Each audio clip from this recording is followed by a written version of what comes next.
So, Michael, how is Canada these days? Are you still closed?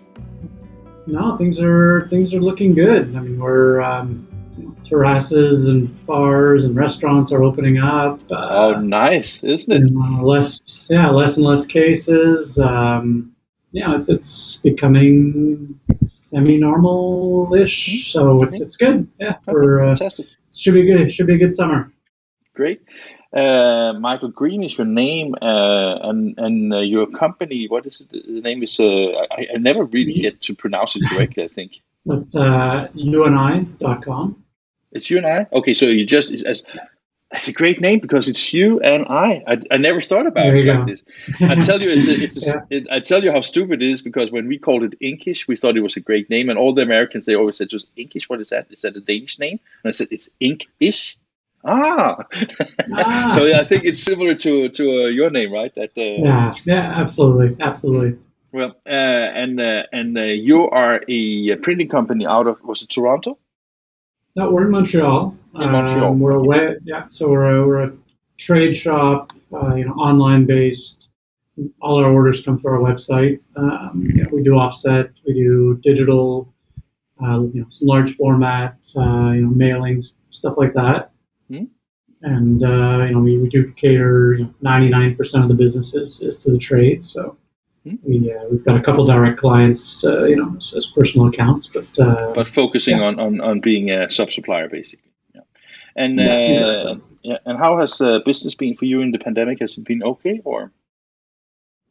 Yeah, I mean, like everybody, we've had to pivot, that famous word. So we've been it's been good. I mean, luckily the government's given all kinds of subsidies and stuff like that. So we've obviously taken advantage of that because if you're not, then I don't know what you're doing. But it's been it's been okay. Staffing's been a challenge, adapting to that new normal, which I think is unfortunately what it's going to be like for a while.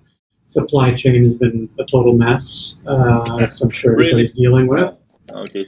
Yeah. So shipping. We were bringing our paper direct by container from China, and it used to be $4,000, $5,000 in shipping cost, and last month it was 22,000 for a container. So that's just the shipping. It doesn't include the paper inside. So and let alone getting the paper, getting stuff like that here. So we've had to adapt, and clients are needing to understand that the pricing is not what it was a year ago. Mm, Or a year and a half ago. So. mm, But other than that, it's been good. mm, We're making good moves, good investments, mm. digital presses and stuff Yeah, like you that. So recently we're invested in was it Konica Minolta you invested in or?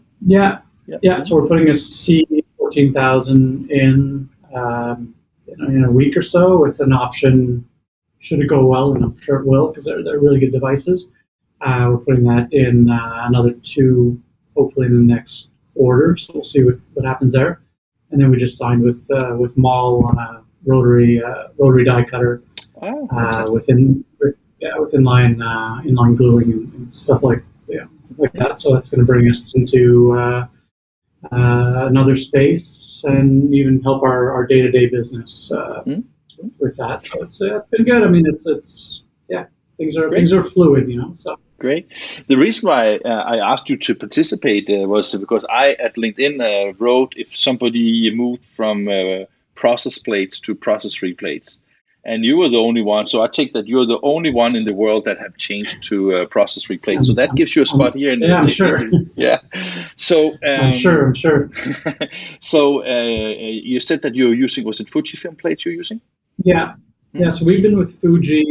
We've been with Fuji since the beginning. I mean, they were the first people who contacted us when we put our first press in back in 2012. Hmm. And actually, I believe it was Warren who referred the sales rep at the time our way, Jerry Leclerc. So they came by, and he left with a plate contract and a CTP contract. So we've been with them before, with chemistry and all that stuff. Hmm. And then I believe about 4 years ago we moved to the chem-free Hmm. plate It's the 5th generation of the plate, and it's been great. Honestly, it's helped simplify things. I'll call it so. Let me understand a little bit, because I mean, the reason why I got particularly interested in the process-free plates was I made an interview with Jeff Selmer from Kodak, who was advocating for process-free plates. Obviously, Kodak sells them. What raised my interest for this is because I have been in the printing industry for the past 20 years, but I have never been so much into. I mean, I know the printing, I know the digital, I know the binding, but the chemistry and the plates and things like that, I know there's all these different types, but I didn't really know the difference with them. And I would like to understand that when a printing company moves from, let's say, from traditional plates, and you move to process-free plates, is that from a printing company perspective a major change, or is it easy to do, or? I mean, you're always dealing with pressmen. We all know how pressmen can be. So, bringing something new into the mix, that's always, a challenge. But that is more from a personal perspective rather than a process perspective. Yeah. Okay. Yeah, because the issue is, in the past, pressmen have always heard, it goes up into your water solution. Yeah. Because you're using the water to get the chemistry and all that to process it. So it's it just messes up your whole system, your whole water system in your press. So that's where pressmen have this notion that it's an issue. Since day one, Fuji's been it's been a great plate for that. We didn't have any issues, and it's only gotten better and better. With I think we were the trial print shop in Eastern Canada, I believe, if not Canada, on the ZX, which is their new 5th generation plate. And my pressmen didn't see a difference moving to that plate. But from the beginning, it's gone really well. I mean, we were fortunate, whether it be Fuji or Kodak, I don't have any experience with the other guys, but I know, Fuji was there to help us in the beginning. Any issues there may be, so. So the issues that the pressmen are raising about how the process-free plates influences the water, is that something that is more like something that it used to be and less of a problem today, or is it a fact, or is it an anecdote? I think it's I don't believe it's an issue anymore today. Okay. We never dealt with it. I mean, we did the move. When we moved buildings, we just decided not to move an extra piece of equipment into our building. So we told the pressmen, no choice. It is what it is. So it wasn't an issue. I think you need to learn and rework the way certain things go on the press. For sure, it's nothing major. I'm not a pressman by any means, but from what I was told, there was a couple things they just had to adapt in the way they did things. So that was an easy process to switch over. And I also read somewhere that it also depends on the types of job you have. That if you have like a lot of coverage or ink coverage on the plates, or if you have a lot of changeovers and these things, that it also diverts a little bit with how much it influences the water in the machine. I mean, did you when you decided to go process free, was that considerations where you were looking into what types of job do we have?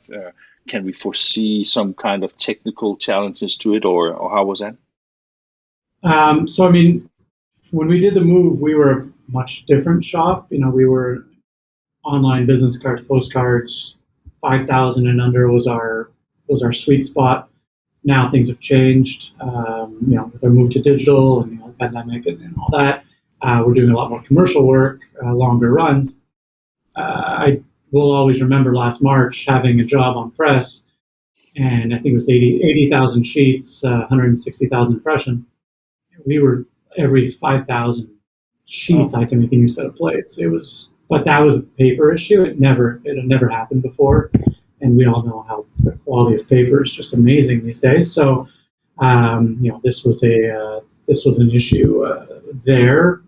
we've changed. We fixed the issue by not ordering that paper again. So, but we've seen run lengths up to 50,000, 60,000 on one set of plates, which I think is a good number to of course. get on that. So when you, I mean, I don't know if you recall, but when you made the decision to move from traditional plates to process-free plates, was there any particular reason, or was it just because it was the new kids on the block, or why did you do that? For us, it was a simplicity of things. Taking the chemistry out of the mix just allows for just less things that can go wrong.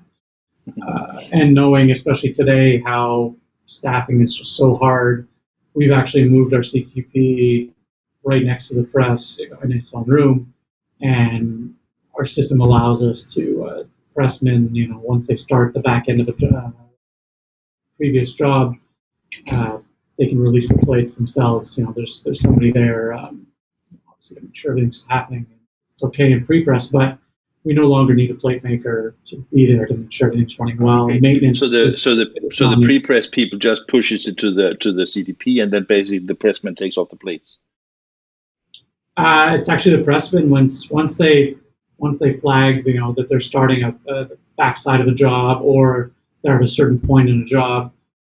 We added a function where they can auto release their plates without it being an issue for them. They just literally click a button, and then it just queues up the next job. So that's allowed us to not have to worry about staffing another person, and we've had issues in the past where we burnt a bunch of plates, and then we decide we're jammed with work, we're going to subcontract a job out, because that does happen. We still do send work out. Well, now I'm stuck with a bunch of plates that aren't good anymore. So we've seen a lot less waste happening in that aspect. So but the main thing was just simplifying the process and taking out that solution out of the equation. What when I reached out to Jeff Selmer to talk to him about the process-free plates, it was actually because there was a statement on LinkedIn where they had like an advert where they said that save, I think it might like gigantic volume of water and gigantic volume of electricity and energy and things like that. And he explained it, and I think it makes sense, of course, that you don't have the chemistry, you don't have that water for that process, and of course you save energy because you don't have that extra machine. I was just wondering, was the environmental issue ever an issue and some considerations from your side when you also ordered it? Yeah, I mean, absolutely. I mean, it's the water is financially, the water for us doesn't cost us anything on a financial aspect, but on a environmental aspect, obviously that's super important. And then getting rid of the chemistry and all that's other costs as well as the environmental. So it's a mix of both. It's definitely a mix of both. And when you look at now, I understand that this is some years ago now, but when you look at the overall business, did you see that there was like any operational advantages in relation to cost and profit and things like that, or was it more or less absorbed into your existing cost models?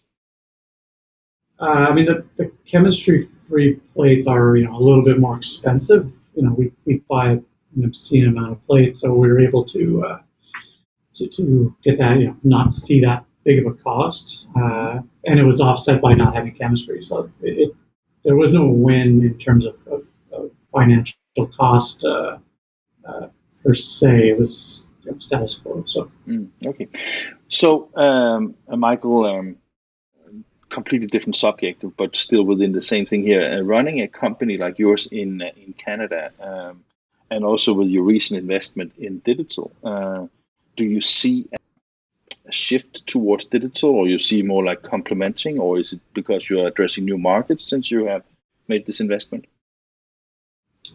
I mean, our move to digital was, we were looking at a B2 digital press, Fuji, HP, KM1. I believe as a trade shop, being an online printer, any of those inkjets, they're just not, quality is amazing. Bar none, best quality I've ever seen.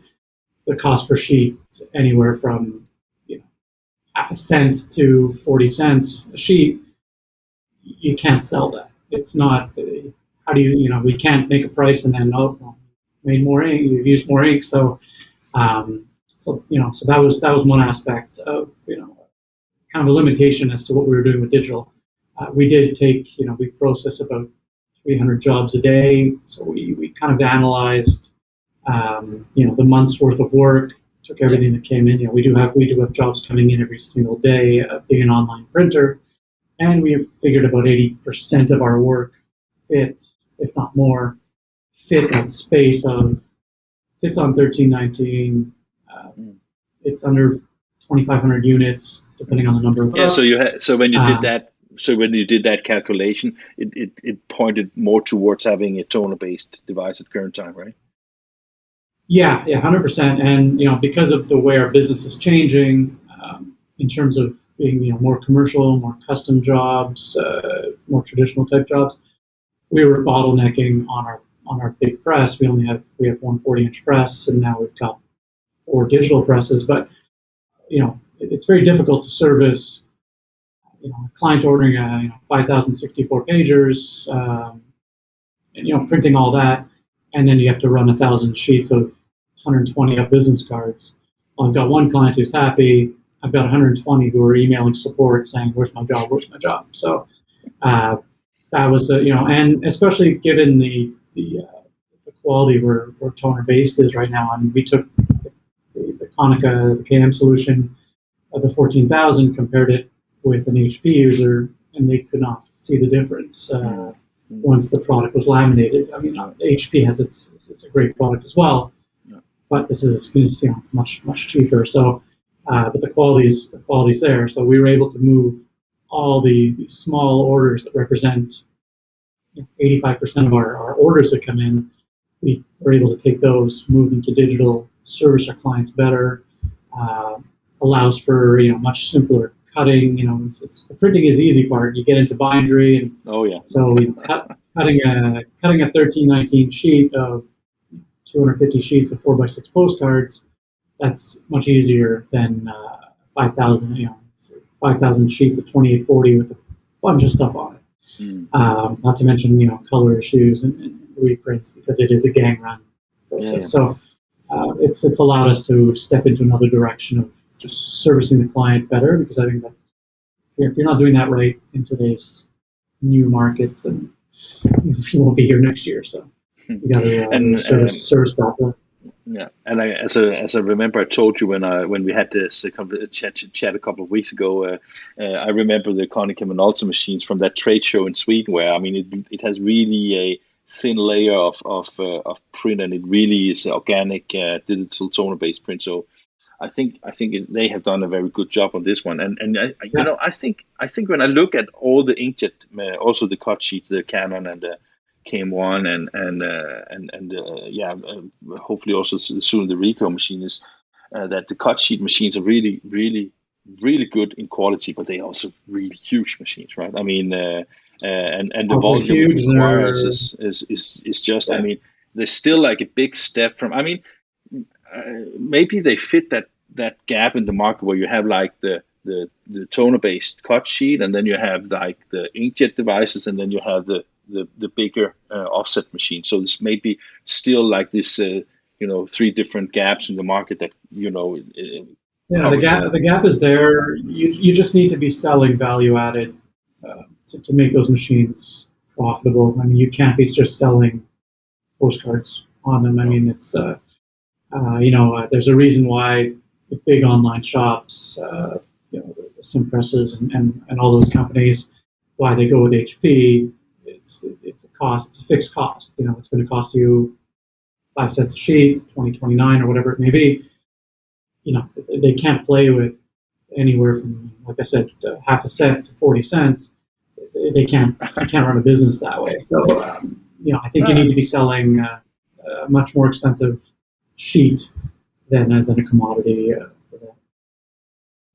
Fantastic, Michael Green. from Hueney. Now I got it. It's a really, it's a great name. It took me some time to understand. Thank you. But thank you for your time. I think it's been wonderful talking to you. I think I appreciate your input. It was hopefully also valuable for our audience. So thank you very much. And I will catch up with you very soon again. So thank you very much. Thank you so much.